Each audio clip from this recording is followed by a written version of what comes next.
Hello everyone and welcome back to another exciting question of the IIT JEE previous year question discussion। ये जो मैं series लेके आया हूँ इसके पीछे का पर्पज़ है कि बहुत सारे बच्चे ऐसे होते हैं जो कि अपने 11th और 12th के प्रिपरेशन के दौरान IIT JEE नाम से ही बहुत ज़्यादा डरे रहते हैं। तो मेरा प्रयास है इसमें, मेरा एफ़र्ट है कि इस तरह का जो फ़ियर फैक्टर है वो बच्चों के दिमाग से निकाल सके। तो उसी सीरीज़ में मैं ये IIT JEE के क्वेश्चंस एक एक करके आपके सामने लेके आया हूँ। आज इसी कड़ी में हम लोग देखने जा रहे हैं IIT JEE 2010 पेपर 1 का एक बहुत ही खूबसूरत सा क्वेश्चन। ये किससे रिलेटेड है ये? तो अगर आप इस टॉपिक को देखें तो यहाँ पे पूछा गया है कि जितने एलिमेंट यहाँ पे दिए गए हैं या सॉरी जितने कंपाउंड्स आपको दिए गए हैं इनमें कौन से मॉलिक्यूल का या कौन कौन से मॉलिक्यूल का zero standard molar enthalpy of formation होगा। तो सबसे पहले यहाँ पे दो पार्ट्स में हम इसको ब्रेक करते हैं। एक तो standard molar enthalpy of formation या सिंपली ये मान लीजिए मोलर इंथैल्पी ऑफ फॉर्मेशन क्या होता है, पहले ये समझते हैं। तो देखिए जैसा नाम से क्लियर है फॉर्मेशन, तो किसी भी कोई भी एटम मॉलिक्यूल या कोई भी चीज़ हम ले लेते हैं। जैसे मान लीजिए मैं एक एग्जांपल के लिए वाटर ही बात कर रहा हूँ। कितने टेम्परेचर पे डिस्कस कर रहे हैं? ये 298 यानी रूम टेम्परेचर पे। तो रूम टेम्परेचर पे वाटर किस में होता है? लिक्विड में। तो H2O लिक्विड का अगर मैं फॉर्मेशन का बात करूँ तो H2O लिक्विड का फॉर्मेशन तो मैं बहुत सारी जगह से कर सकता हूँ। जैसे H प्लस और OH माइनस ये दोनों को मिला दूँ तो भी बन सकता है। और क्या, मैं H dot plus OH dot यानी दो रेडिकल को आपस में मिला दूँ तो भी बन सकता है मेरा वाटर। और क्या, मैं ऐसा भी कर सकता हूँ, यहाँ पे ये सॉल्यूशन फेज़ में थे तो एक्वस मैंने लिख दिया, यहाँ गैस फेज़ में है तो मैंने गैस लिख दिया। और क्या भाई, मैं ऐसा भी कर सकता हूँ कि 2H डॉट यानी दो हाइड्रोजन का रेडिकल और एक ऑक्सीजन का रेडिकल, ये दोनों को अगर मैंने सिंपली ऐड कर दिया और H2O लिक्विड बन गया। तो ये डॉट का मतलब सिंपल एटम है वो, है ना। तो और क्या तरीका हो सकता है? हाँ, एक ये भी तरीका है कि नेचर में हाइड्रोजन H डॉट के फॉर्म में तो मिलता नहीं है। हाइड्रोजन का एग्जिस्टेंस नेचर में कैसा है? तो H2 के फॉर्म में होता है और वो गैस है 298 केल्विन यानी 25 डिग्री। और ऑक्सीजन का नेचर कैसा है? वो भी गैस है। तो यहाँ हाफ O2 अगर मैं लगा दूँ तो ये हमारा H2O का फॉर्मेशन है। अब इन सभी रिएक्शन में इनके कुछ ना कुछ इंथैल्पी चेंज आएंगे। Delta H1, delta H2, delta H3, delta H4। तो इन सभी इंथैल्पीज़ में से ये जितने भी रिएक्शन की इंथैल्पीज़ आई हैं, इन सभी इंथैल्पीज़ में से कौन सा enthalpy enthalpy of molar enthalpy of formation बोलेंगे? इनमें से किसको बोलेंगे हम मोलर इंथैल्पी ऑफ फॉर्मेशन? तो आंसर है मोलर इंथैल्पी ऑफ फॉर्मेशन हम इस रिएक्शन को बोलेंगे। ऐसा क्यों? क्योंकि इसको डिफाइन किया गया है कि किसी भी मॉलिक्यूल का या कंपाउंड का वो इंथैल्पी जो कि उसके 1 मोल को बनाने में, यानी इसका 1 मोल के फॉर्मेशन में कहाँ से फॉर्म करना है? From their corresponding elemental state, यानी हाइड्रोजन एंड ऑक्सीजन, ये एलिमेंट्स हैं, इनसे आपको बनाना है। और वो भी किस में? तो 298 में ये कहाँ एग्जिस्ट करते हैं? हाइड्रोजन गैस के फॉर्म में, ऑक्सीजन गैस के फॉर्म में। ये सारी कंडीशन एक साथ हैं तब आप बोल सकते हैं कि डेल्टा H4 ही कुछ और नहीं बल्कि enthalpy of formation of H2O liquid होगा। स्टैंडर्ड के लिए हम ऊपर एक नॉट लगा देते हैं। Standard enthalpy of formation of H2O का मतलब ऐसे रिएक्शन से रिलेटेड हमारा इंथैल्पी चेंज जो जिसमें वो कंपाउंड का 1 मोल बना हो, किनसे मिलके बना हो? तो इसमें शामिल होने वाले जितने एटम हैं वो उनके एलिमेंटल फॉर्म से, यानी यहाँ पे हाइड्रोजन और ऑक्सीजन है, एलिमेंटल फॉर्म में ये कैसे एग्जिस्ट करते हैं? तो ये H2 के फॉर्म में और ये O2 के फॉर्म में एग्जिस्ट करता है।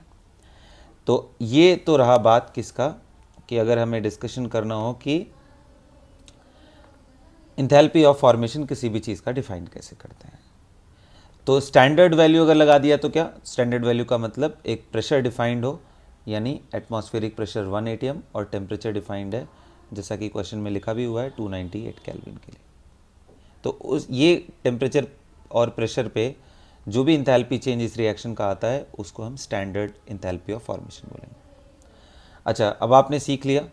तो अब एक बात बताइए, इसे मुझे अगर चेक करना हो कि किन में इंथैल्पी ऑफ फॉर्मेशन का वैल्यू ज़ीरो होगा, तो मुझे कहाँ से बनाना है, चाहे कोई भी चीज़ हो मुझे कहाँ से बनाना है, उसमें शामिल होने वाले एटम के एलिमेंटल स्टेट से। तो चलिए एक बार देखते हैं ब्रोमीन गैस का। अच्छा, हमें क्या बनाना है, Br2 गैस, Br2 गैस बनाना है। ठीक है, कहाँ से बनाना है भाई ये, तो इसमें शामिल होने वाले एटम यानी ब्रोमीन के एलिमेंटल फॉर्म। तो ब्रोमीन नेचर में कैसे मिलता है, तो ब्रोमीन Br2 के फॉर्म में मिलता है। सॉलिड है या लिक्विड है या गैस है, तो आप बताइए ये 298 केल्विन यानी 25 डिग्री सेंटीग्रेड पे ये कौन से फॉर्म में है, तो अगर आपको मालूम हो तो ये लिक्विड फॉर्म में होता है। अच्छा, इसका मतलब इस रिएक्शन का जो इंथैल्पी है वही इंथैल्पी ऑफ फॉर्मेशन होगा, स्टैंडर्ड इंथैल्पी ऑफ फॉर्मेशन किसका, Br2 गैस का। आप खुद बताइए क्या इसका वैल्यू ज़ीरो होगा, बिल्कुल नहीं। क्यों, क्योंकि इधर गैस है सर और इधर क्या है, लिक्विड। कोई भी लिक्विड से गैस में जाने के लिए मुझे इसको एनर्जी देना पड़ेगा, तो इंथैल्पी का वैल्यू तो ज़ीरो तो नहीं आ सकता है। अच्छा ठीक है, उसी तरीके से हम दूसरे को चेक करते हैं, किसको, यहाँ क्लोरीन गैस को। ठीक है, तो क्या क्लोरीन गैस जो हमें बनाना है कहाँ से बनाएंगे, इसमें क्लोरीन में शामिल होने वाले एटम्स, कौन से एटम है, क्लोरीन, उनके एलिमेंटल स्टेट यानी Cl2 से। अच्छा, नेचर में Cl2 25 डिग्री पे कैसा रहता है, आंसर है वो गैस के जैसा होता है। तो आप ध्यान रखिएगा, फ्लोरीन और क्लोरीन ये दोनों गैस होते हैं, ब्रोमीन आपका लिक्विड के फॉर्म में होता है रूम टेम्परेचर पे, यानी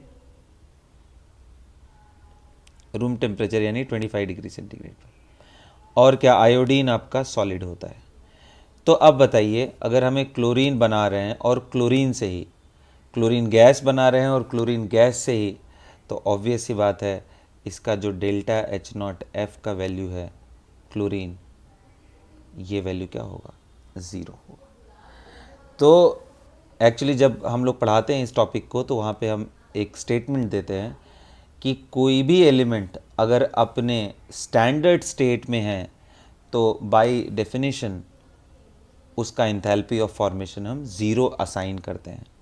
तो क्लोरीन, इसने गैस के बारे में पूछा, तो क्लोरीन गैस 25 डिग्री में भी इसी फॉर्म में रहेगा, तो वो अपने स्टैंडर्ड स्टेट में ही है, इसलिए इसकी वैल्यू क्या आएगी, ज़ीरो। आइए बाकी सब देख लेते हैं। ऐसे तो इसका आंसर क्लियर हो गया कि बी ही रहने वाला है। एक बार H2O और एक बार CH4 देख लेते हैं। अच्छा, H2O गैस बनाना है, कहाँ से बनाना है मुझे, हमें इसके इंथैल्पी ऑफ फॉर्मेशन के बारे में डिस्कस करना है। तो इससे रिलेटेड हमें रिएक्शन लिखना पड़ेगा। तो कौन सा रिएक्शन होगा, इसमें इन्वॉल्व जो भी एटम है उनके एलिमेंटल स्टेट, और वो भी स्टैंडर्ड स्टेट में, hydrogen gas half O2 gas. ये रिएक्शन का जो इंथैल्पी चेंज होगा वही enthalpy change enthalpy of formation of water H2O gas के बराबर होगा। तो क्या ये ज़ीरो होगा, बिल्कुल नहीं, नॉन ज़ीरो, क्योंकि आप लेफ़्ट और राइट दोनों साइड में देखिए बिल्कुल अलग अलग चीज़ें हैं।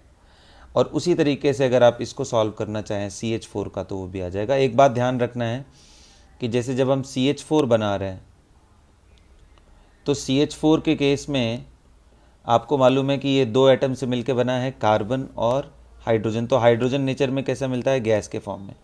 कार्बन नेचर में कैसा मिलता है, सॉलिड। लेकिन कार्बन सिर्फ सॉलिड ही नहीं,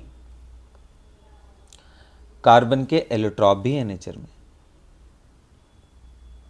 उनमें से बहुत पॉपुलर जो 3 नाम है वो आपको मालूम है, एक है डायमंड, दूसरा कौन सा है, ग्रेफाइट, तीसरा क्या है, फुलरीन, बकमिंस्टर फुलरीन। तो अब इन तीनों में से आखिर हम किसको यूज़ करेंगे, तो जनरली जो सबसे स्टेबल होता है उनको ही हम, जब भी हम इंथैल्पी ऑफ फॉर्मेशन किसी भी चीज़ का लिख रहे होते हैं तो उस एलिमेंट का अगर एलोट्रॉप एग्जिस्ट करता है तो उसमें थर्मोडायनेमिकली जो सबसे स्टेबल हो, और इसमें थर्मोडायनेमिकली स्टेबल कौन है, ग्रेफाइट। तो अगर टेक्निकली मुझे लिखना हो तो कार्बन हम यहाँ ग्रेफाइट लिखेंगे, डायमंड नहीं, graphite solid plus 2 hydrogen gas. ये ध्यान रहना चाहिए कि जिसके बारे में भी इंथैल्पी ऑफ फॉर्मेशन पूछा है उसका 1 मोल ही फॉर्म हो उस रिएक्शन में। तो ऐसे रिएक्शन का जो इंथैल्पी चेंज होगा यानी डेल्टा एच नॉट आर, वही enthalpy of formation of CH4 gas के बराबर होगा। अब आप देख सकते हैं यहाँ पे भी ये वैल्यू इक्वल नहीं होगी, किसके, 0 के। एक बार तो इसी से रिलेटेड क्वेश्चन आ गया था कि कौन सा ऐसा रिएक्शन है जो कि इंथैल्पी ऑफ फॉर्मेशन के बारे में बता रहा है।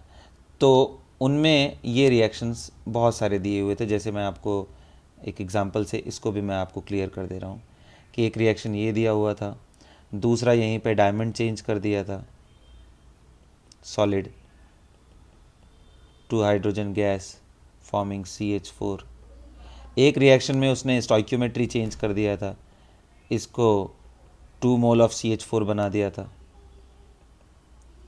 तो अगर वो 2 मोल है तो लेफ्ट साइड में कितना होगा, ये सब डबल हो जाएंगे, 4 + 2 कार्बन ग्रेफाइट सॉलिड। क्या ये रिएक्शन का जो इंथैल्पी चेंज है 25 डिग्री सेंटीग्रेड पे, क्या वो enthalpy of formation of CH4 के बराबर होगा? आंसर है बिल्कुल नहीं। क्यों? क्योंकि जो भी चीज़ आप फॉर्म कर रहे हैं डेफिनेशन के हिसाब से उसका 1 मोल फॉर्मेशन में जितना एनर्जी चेंज आया उसको हम बोलते हैं। तो यहाँ ये कितना फॉर्म हुआ है, 2 मोल। तो हम इसमें क्या बोल सकते हैं कि enthalpy of reaction is equal to 2 times of enthalpy of formation of CH4 gas. ठीक है, तो ये हमारा ग्रेफाइट है। तो यहाँ से हम, तो इन तीनों रिएक्शन में इंथैल्पी ऑफ फॉर्मेशन को कौन रिप्रेजेंट कर रहा है? तो आंसर है फर्स्ट। यहाँ स्टोइक्योमेट्री का प्रॉब्लम है और इस जगह पे मोस्ट स्टेबल एलोट्रॉप नहीं लिया गया है। अच्छा, अब एक दिमाग में बड़ा जेन्युइन सा क्वेश्चन आता है कि क्या हर बार हम लोग मोस्ट स्टेबल आइसोटोप ही लेते हैं, सॉरी मोस्ट स्टेबल एलोट्रॉप ही लेते हैं? ऐसा ज़रूरी नहीं है। फॉस्फोरस के केस में ऐसा बिल्कुल भी नहीं है। अगर आपने बहुत अच्छे से पढ़ाई किया हुआ है तो ये आपको मालूम होगा कि फॉस्फोरस में सबसे reactive, thermodynamically most unstable form is P4, जिसको हम वाइट फॉस्फोरस भी बोलते हैं, वाइट फॉस्फोरस। और उसी तरीके से यहाँ पे हमारे पास ब्लैक भी होता है, रेड भी होता है, और भी अदर वेरिएंट्स हैं, लेकिन ब्लैक सबसे स्टेबल, मोस्ट स्टेबल। लेकिन कन्वेंशनली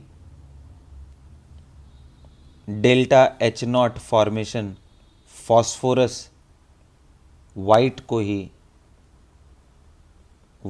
ही हम लोग 0 असाइन किए हुए हैं।